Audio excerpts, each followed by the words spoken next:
Assalamualaikum warahmatullahi wabarakatuh. Selamat datang kembali di Ekolab Ekonomi Akuntansi. Nah, kali ini kita mau bahas tentang akuntansi transaksi dalam kartu kredit syariah. Nah, kartu kredit ini kan biasanya berhubungan dengan bank ya. Kartu kredit itu kartu yang dikeluarkan oleh pihak bank. Biasanya dipakai untuk membeli segala keperluan ya, tapi biasanya secara utang. Nah, dalam muamalah itu diperbolehkan ya adanya transaksi secara tidak tunai alias secara kredit atau angsuran ya. Begitu pula transaksi pinjaman ya, kemudian transaksi penjaminan kepada nasabah bank kalau di bank. Nah, kartu kredit syariah ini beroperasi atas dasar akad atau kontrak berdasarkan aktivitas talangan ya, talangan dana atau istilahnya dalam syariah itu qardul hasan. Kemudian atas dasar akadnya itu jaminan penggunaan fasilitas kartu kredit atau istilahnya kafalah ya, kafalah dan juga ijaroh ya. Ijaroh itu penyewaan. Penyewaan dalam hal apa? Dalam fasilitas ATM gitu. Nah, atas perjanjian tersebut biasanya masyarakat dapat mengenakan beban biaya kepada nasabah berupa upah atau sewa fasilitas atau istilahnya sewa itu ujroh ya, sewa fasilitas. Talangan dana ya atau ujrah qard. Nah, berbeda dengan kartu kredit biasa atau yang konven ya, yang menggunakan akadnya itu utang piutang dan imbal jasanya itu berupa bunga. Nah, dalam kartu kredit syariah itu tidak mengenakan bunga kepada nasabahnya. Jelas ya, namanya juga syariah, berarti harus terbebas dari apapun yang bentuknya bunga gitu ya. Nah, sebagai gantinya apa? Nah, gantinya itu nasabah akan dikenakan fee yang nilainya bergantung pada sisa kewajiban. Nah, itu khusus dalam kartu kredit syariah. Nah, bukan dari nilai pembelanjaan. Jadi, kalau misalkan kita punya kewajiban, kemudian pada saat jatuh tempo itu belum lunas, sisanya itu yang akan kena fee-nya gitu. Tapi kalau misalkan tidak ada sisa kewajiban, maka tidak akan dikenakan fee. Nantinya ada net monthly fee gitu ya. Nah, dengan demikian, biaya yang dikenakan itu menjadi relatif lebih murah dibandingkan dengan kartu kredit konvensional. Nah, kartu kredit syariah ini atau istilahnya Islamic card atau syariah card ya, ini merupakan kartu yang dikeluarkan oleh bank syariah tentunya untuk dapat digunakan oleh pembawanya ya, guna membeli segala keperluan. Misalnya untuk beli barang-barang atau pelayanan tertentu secara utang gitu ya. Nah, dengan kartu kredit, pemilik dapat melakukan transaksi dengan pembayaran di kemudian hari. Ini berbeda dengan kartu debit ya. Kalau kartu debit itu berarti kan kita sudah punya saldo gitu kan ya, saldo di bank. Jadi kita pakai kartu debit. Tapi kalau kartu kredit berarti dana kita memang belum ada. Nah, maka ditalangin dulu atau dikasih dana talang dulu oleh bank itu kartu kredit. Dalam beberapa literatur fikih kontemporer, status hukum dari kartu kredit ini adalah sebagai objek ya atau media jasa kafalah. Jaminan, kafalah itu jaminan ya, yang disertai dengan talangan pembayaran atau istilahnya qard ya, serta jasa ijaroh. Ya, ijaroh itu sewa. Untuk apa? Untuk memudahkan nasabahnya dalam bertransaksi. Nah, secara prinsip kartu kredit ini diperbolehkan dalam hukum syariah ya, selama apa? Selama dalam praktiknya tidak bertransaksi secara riba. Riba itu yang memperlakukan ketentuan bunga tentunya ya. Nah, apabila pelunasan utang kepada penjamin telah lewat jatuh temponya ya, atau menunggak, nah itu biasanya ada ya yang harus dibayar atau ditanggung oleh si pemilik kartu kredit.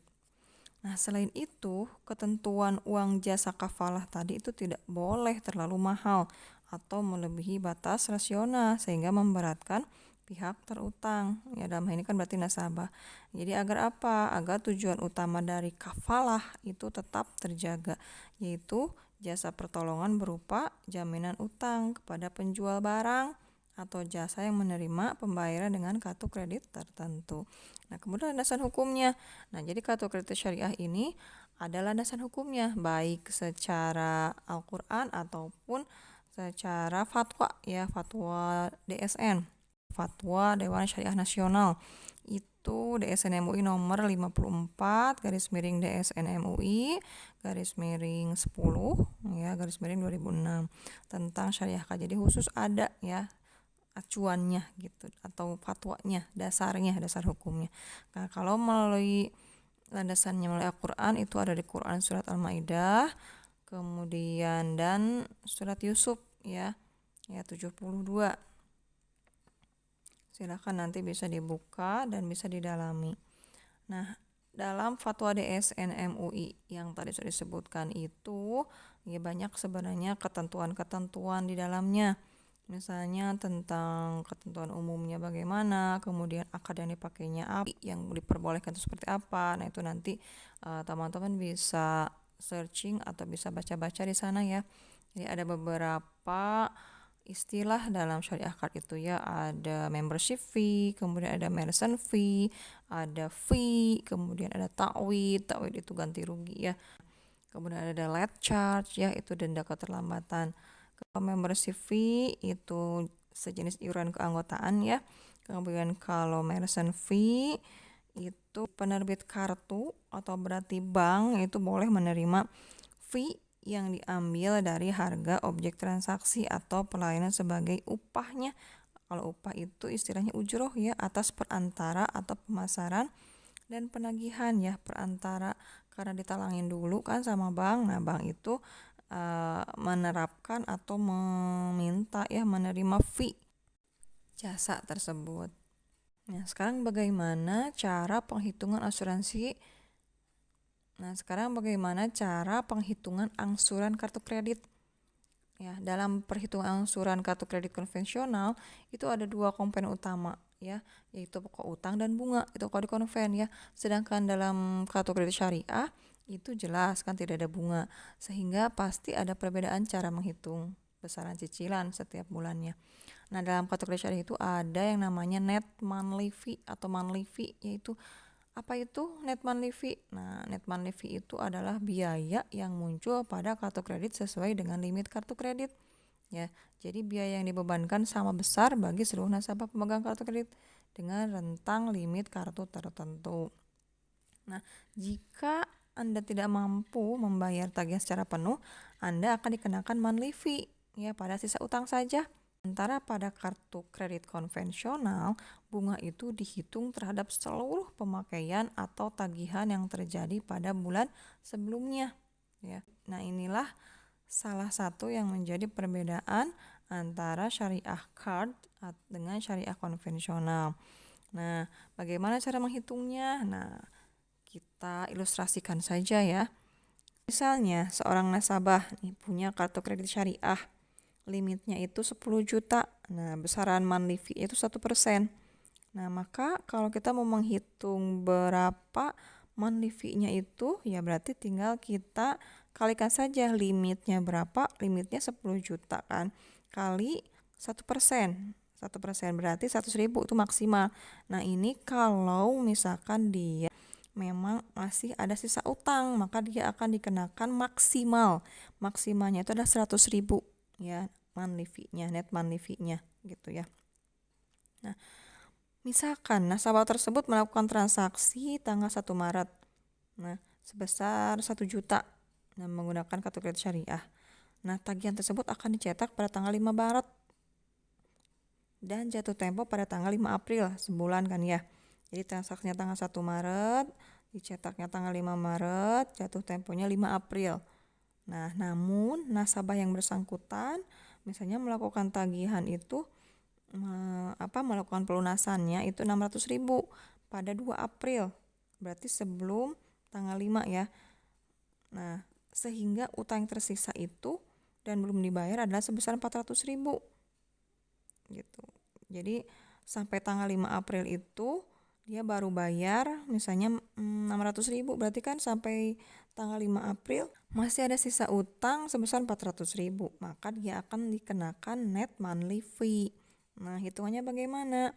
Jadi monthly fee-nya itu 400.000, itu berarti 400.000 adalah sisa utangnya, kemudian dikali 100.000 itu adalah maksimal dari monthly fee-nya yang 1% tadi ya, dibagi atau per dari limitnya yaitu 10 juta ya, maka hasilnya adalah 4.000. Nah, itu net monthly fee yang dikenakan kepada nasabah Tuan A sebesar 4.000 gitu. Misalnya kalau sampai 25 April itu udah terbayar semua gitu ya, atau sudah lunas, tidak ada sisa utang, maka dia tidak akan dikenakan net monthly fee gitu ya. Jadi catatannya net monthly fee itu dihitung dari sisa utang. Nah, untuk lebih jelasnya nanti kita coba kerjakan akuntansinya, kita hitung dan kita langsung buat jurnalnya seperti apa. Nah, jika teman-teman pernah mendengar ada biaya keterlambatan dalam kartu kredit konvensional, nah dalam kartu kredit syariah pun ada ya sebut denda. Nah, biasa itu sebut dengan takwid ya. Nah, serupa dengan kartu kredit konvensional, takwid dihitung sebagai persentase dari tagihan yang terlambat, termasuk sejumlah biaya fee yang dikeluarkan pihak bank. Nah, letak perbedaannya itu adalah jika pemakai kartu kredit syariah terkena denda atau takwid pada bank syariah, nah uang tersebut akan disumbangkan sepenuhnya kepada lembaga sosial, ya. Jadi ya secara tidak langsung kita beramal gitu ya. Jadi kalau di konvensional itu biasanya denda-denda apapun ya bentuknya denda itu langsung dimasukkan ke dalam pendapatan lain-lain bang gitu, masuk ke pendapatan gitu. Jadi nanti di laporan laba rugi itu masuk salah satunya dari denda. Tapi kalau di syariah, denda itu tidak dimasukkan ke dalam pendapatan ya, tapi nanti akan dimasukkan ke dalam dana sosial. Biasanya tuh dalam laporan itu dana qardul hasan, bisa masuk ke sana ya. Jadi pinjaman untuk kebaikan.